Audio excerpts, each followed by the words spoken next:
Hello everyone, this is Joe Neville, and in this short video I'm going to show you the new way to install Python on Windows 10. Now, the install process for Python on Windows 10 over the last few years has been very smooth, I would say. It's pretty easy, but there was a couple of tick boxes like the add to path box which beginners might have missed. With the latest release of Windows, so with the May 2019 update, they've made it even easier. And that's what I'm going to show you now.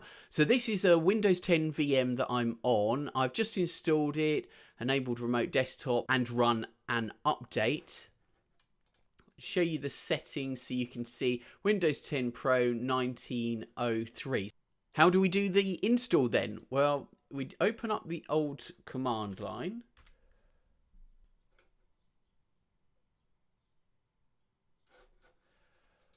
Go here and we just type Python. That will fire up a box which logs into Windows Store.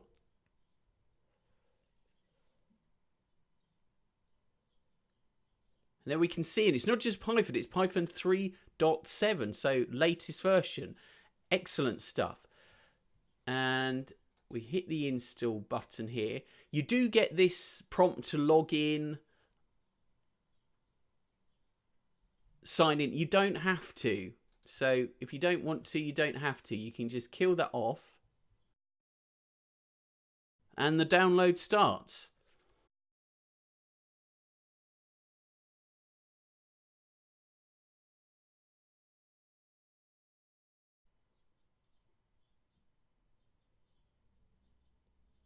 Then it goes ahead and starts to install Python. And there we are. We've got a message down here, Python 3.7 just installed. Take a look. If you launch, we'll kill that off. Okay. You get this shell. So there we are. That's Python installed.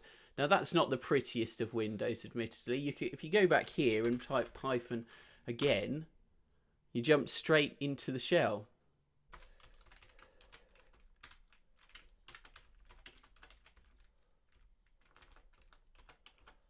Okay, excellent stuff. So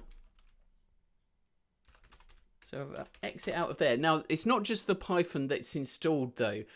It is, so you've got pip as well and virtual environment. So it's a nice install to get you going with all of the basics.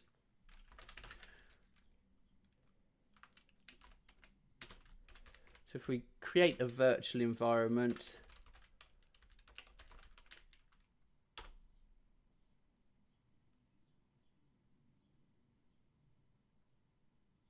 I'll just create one called Hello World. dir on that, and you can see my Hello World. To start that up, Hello World,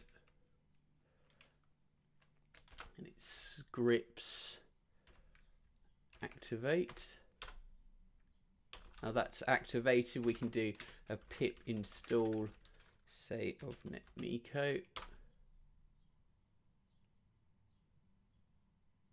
And there you go. So Python 3.7 is installed. You've got a virtual environment and pip's already all installed for you. So very nice. It's essentially the Windows Python install if you went to python.org, but with even less for the user to do. Literally just type Python and it will install for you. So I think that's a really nice, really positive step forward for Windows. Okay, that's it. Like I said, short video, nice and easy way to install the Python programming language to Windows 10. Thanks very much for watching. My name is Joe Neville. Check out my other videos on the Airheads Broadcasting channel, link in the description. But that's all for now. Thanks for watching and goodbye.